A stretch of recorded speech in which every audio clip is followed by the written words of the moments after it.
বিভিন্ন পর্যায়ে যারা অধিবাসী সকলের প্রতি সালাম জানাই, আসসালামু আলাইকুম। আমরা আজকে উপস্থিত হয়েছি বেলায় সরকারি প্রাথমিক বিদ্যালয়ের সামনে, বিদ্যালয়ের মাঠেই আমরা দাঁড়িয়ে আছি। এখান থেকে বিদ্যালয়ের যে ডিস্টেন্সটা সেটা হয়তো বা 20 গজ বা 30 গজের বেশি হবে না। আমরা এখানে এসেছি একটা খবর পেয়ে, কাল থেকেই খবরটা আমরা পাচ্ছি। সেটা হলো বেলায় একটা জামাতি ইসলামের দাঁড়িপাল্লা মার্কার যে একটা ভোট কেন্দ্র তারা এখানে বানাতে চান।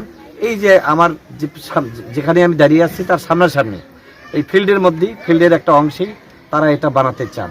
প্রথমে গতকালকে 11টার দিকে এই বিষয়টা জানাজানি হয়ে গেলে প্রাথমিক বিদ্যালয়ের শিক্ষক যারা ছিল তারা প্রথমত দাবি করেছে যে আমাদের বিদ্যালয়ে তো ভোট কেন্দ্র হবে, জাতীয় ইলেকশন হবে এখানে, এই ভোট কেন্দ্রের প্রায় 400 গজের বাইরে আমাদের লিফলেট দেওয়া বা স্লিপ দেওয়া ভোটারদের কাছে বা অন্যান্য কার্যক্রম যেটা সেটা করতে হবে।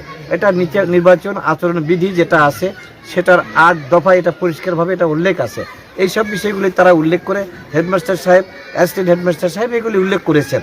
তারপরও জোর করে এই পাশে যখন একটা তারা খুঁটি টুটি গেড়ে একটা জামাতের একটা ক্যাম্প, নির্বাচনী ক্যাম্পিং করার জন্য যে ক্যাম্প করেন, তখন এই বিষয়টা আমাদের পুলিশের থানার নজরে যায় এবং ইউএনও সাহেবের নজরে গেলে ইউএনও সাহেব এখানে ম্যাজিস্ট্রেট পাঠিয়েছেন।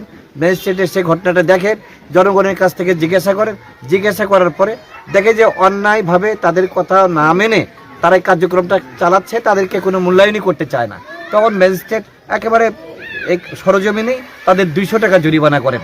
জামায়াতে ইসলামের যে সমস্ত ব্যক্তিরা এখানে এই কাজটা করতেছিলেন তাদের 200 টাকা জরিমানা করেন। তো ম্যাজিস্ট্রেট তো আর সার্বক্ষণিক থাকবে না। ম্যাজিস্ট্রেট যখন গতকাল এখান থেকে চলে গিয়েছে, যাওয়ার পরপরই তারা আবারও বলতেছে যে ম্যাজিস্ট্রেট আসুক, ডিসি আসুক, জেলার যে মানে এসপি আসুক, আমাদের যত বড় বিচারক আসুক, কারো কথাই আমরা মানি না। যত টাকায় জরিমানা করবে, যতবারই জরিমানা করবে, যতবারই ভাঙে দিবে ওরা, ততবারই আমরা এটা এই তাদের ভোট কেন্দ্র যেটা সেটা আমরা নির্মাণ করব। এটা প্রকৃতপক্ষে একটা আচরণবিধি, এটা লঙ্ঘন।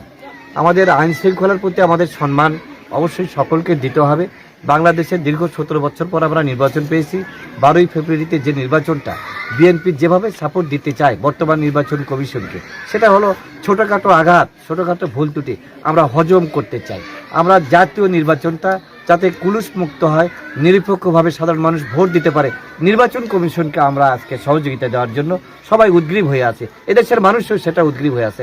কিন্তু একটি দল, বিশেষ করে জামাতের কথা আমি স্পষ্ট করে বলি কি, এই কালীতলা যে প্রাথমিক বিদ্যালয় মাঠে তারা যে আচরণটা করেছে, যে কাজটা করেছে, সেটা বাংলাদেশের নির্বাচন কমিশনকে সহযোগিতার নামে তারা এটা একটা উশৃঙ্খল পরিবেশে নিয়ে যাওয়ার জন্য চেষ্টা করতেছে। তারা খোলাপানিতে একটা মাছ শিকারের চেষ্টা করতেছে। হয়তো বা পর্দার অন্তরালে অন্য কিছু আছে। তাছাড়া একটা ছোট্ট নির্বাচনী কেন্দ্র যেটা স্কুলের মাঠের মধ্যে জায়গাটা হয়ে গেছে, সেখানে তারা করতে চান। এখানে ফলাফল কি হবে সে ব্যাপারে আমি বলতে চাই না। এখানে অন্যান্য কার্যক্রম কি হবে সে ব্যাপারে আমাদের বলার কোনো কথা নাই। কারণ আমরা একটা ইউনিয়নের মধ্যে বসবাস করি, গ্রামে বসবাস করি, আমাদের পরিবার পরিজন আত্মীয় স্বজন সবাই এখানে থাকে। যে যাকে মনে করবে, যে দলকে মনে করবে সেই দলকেই ভোট দেবে। কিন্তু সরকারের যে আচরণবিধি, নিয়ম নীতি, সেগুলি তো আমাদের প্রতিপালন করতে হবে। এই জায়গাটায় তারা যে বারবার আঘাত হানবার জন্য চেষ্টা করতেছে, মূলত তারা যে এই জামাতি ইসলামী যাদের দ্বারা গাইডেড, সেটা হলো এনসিপি নামক একটি দল, যারা খুবই কম বয়সের ছেলেপেলে, যাদের মাথার মধ্যে যা আসতেছে সেই কাজটাই তারা করবার জন্য চেষ্টা করতেছে। এ দল নিষিদ্ধ, সে দল নিষিদ্ধ, অমুক অফিসে কাজ করতে পারবে না, তমুক অফিসে কাজ করতে পারবে না।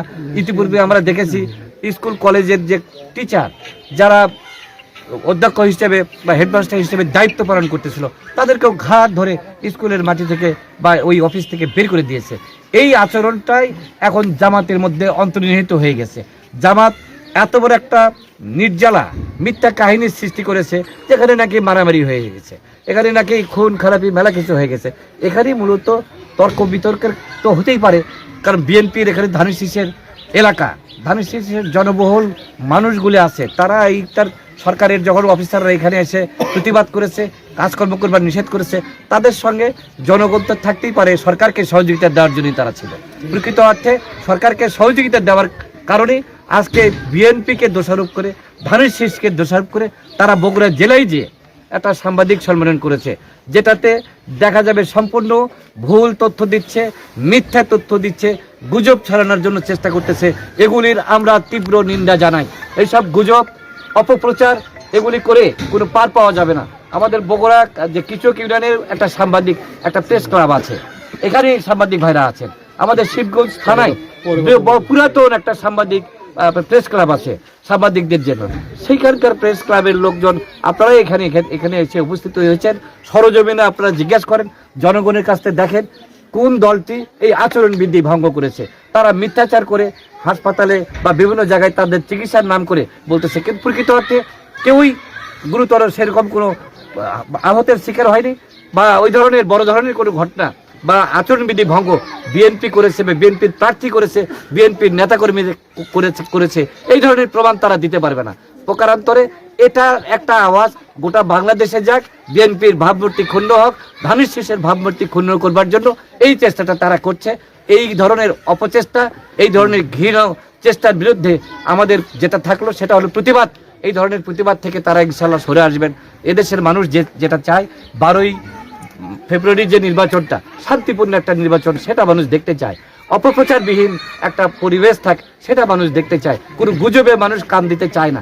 মানুষ দীর্ঘদিন পরে একটা নির্বাচন পেয়েছে। গণতন্ত্রে বিশ্বাসী যে মানুষগুলি এখন উদ্গ্রীব হয়ে আছে, 12 তারিখের এই ভোটটা দিবেন, যে যাকে খুশি তাকে ভোট দিবেন। সেই জায়গাটাই যেন তারা গুজব ছড়িয়ে পরিবেশটা নষ্ট না করতে পারে। সাংবাদিক ভাইদের প্রতি এটাও আমাদের নিবেদন থাকলো, আপনারা জিনিসটা প্রচার করেন, যাতে যেই দলই করুক, যারাই এই অপকর্মের সঙ্গে লিপ্ত থাকবে, তাদের ব্যাপারে আপনারা উদ্গ্রীব হয়ে সেই জিনিসটা প্রচার করে দেন, যে না, যাতে করে কোনোভাবেই ভোটে কোনো আঘাত না আসে। 12ই ফেব্রুয়ারির যে নির্বাচনটা এটা শান্তিপূর্ণ, অবাধ, নিরপেক্ষ হোক, বিশ্ববাসী জানুক, গোটা দেশবাসী জানুক, একটা পরিবেশ সম্মত একটা নির্বাচন হবে। পরবর্তীতে সরকার আসবে, সেই সরকার দেশ চালাবে।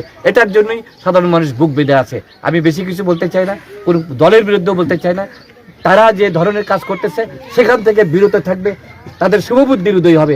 আমি এইটুকুই মনে করে কথাটা শেষ করছি। সকলকে ধন্যবাদ, যারা অনেক কষ্ট করে এখানে এসেছেন, সাংবাদিক ভাইরা বিভিন্ন জায়গা থেকে এখানে এসেছেন, সকলকে আমি ধন্যবাদ দিয়ে কথা শেষ করছি। আসসালামু আলাইকুম।